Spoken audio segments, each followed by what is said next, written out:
Coming up tonight on YCU, thousands lose power after a child shocks himself at a power substation. The city of Keene has filed a lawsuit against 6 people for harassing parking enforcement officers. And we're going to hear all about the Foundation for Health Communities with their executive director, Sean LaFrance. With more news, sports, and weather, stay tuned. It's time for YCU, your local view. Now, your daily digest of the Dartmouth Lake Sunapee region and central Vermont. News, sports, weather, public affairs, and all that's happening in our area. The news on YCU, your local view. Welcome to our Wednesday edition of YCU. I'm David Carmichael. A Springfield boy was airlifted to a Boston hospital yesterday afternoon with unknown injuries after he was badly burned from a high voltage shock within a gated substation, causing thousands in the area to lose power, according to reports by the Eagle Times. Police say that the 12-year-old was located near the chain link fence off a Green Mountain Power substation off Murrell Street at around 4:15 p.m. after witnesses say they heard a loud explosion in the neighborhood.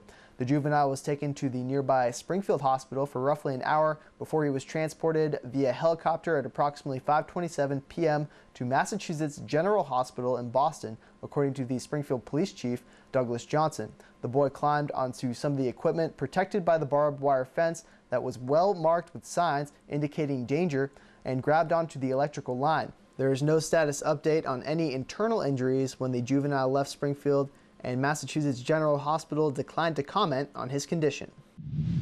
The city of Keene is accusing a group that feeds parking meters of harassing parking enforcement officers, according to WMUR reports. Garrett Ian is one of 6 people named in the lawsuit filed by Keene. Ian and his group of friends call themselves the Robin Hood of Keene. They walk the city streets with rolls of dimes and fill parking meters that are about to expire. The city accused the group of harassing officers and interfering with their work. Ian's group records its times on the streets and posts videos online. In one of the videos, 2 or 3 people can often be seen following the enforcement officers and recording as they look for expired meters. The city said one enforcement officer suffered stress and anxiety from the group's actions and even experienced heart palpitations. The lawsuit asked that the members of the group stay at least 500 feet away from enforcement officers. Colby-Sawyer College is planning to release a statement on Friday in connection to the recent financial problems at the school. There will be a senior staff meeting for the Board of Trustees to develop plans to address the issues, as well as a private campus meeting with the faculty. At this time, we only know that the issues are serious and they will affect the staff. Over 700 votes were cast at Newport's school revote and town meeting yesterday. WNTK reports that Select Board members Gary Nichols and Jeff Kessler each kept their seats. All town warrant articles passed except for Article 3 that called for adopting the state building code, and Article 7 that would have changed Newport's SB 2 town meeting back to a traditional town meeting. School warrant Article 6 originally passed but failed during the revote, which asked for it to remove approximately $160,000 of surplus in the general fund balance for emergencies approved by the Department of Education. Articles 7 and 8, which original numbers were transposed in the first vote and considered invalid, failed to revote, as did Article 9. The House Ways and Means and Finance Committees will vote today on whether to recommend legalizing a casino in New Hampshire. The proposed Senate bill would allow up to 5,000 video slot machines and 150 table games. The panel plans to consider possible amendments before deciding whether to support the bill. Flags on public buildings in New Hampshire flew at half-staff today in honor of the National Peace Officers Memorial Day.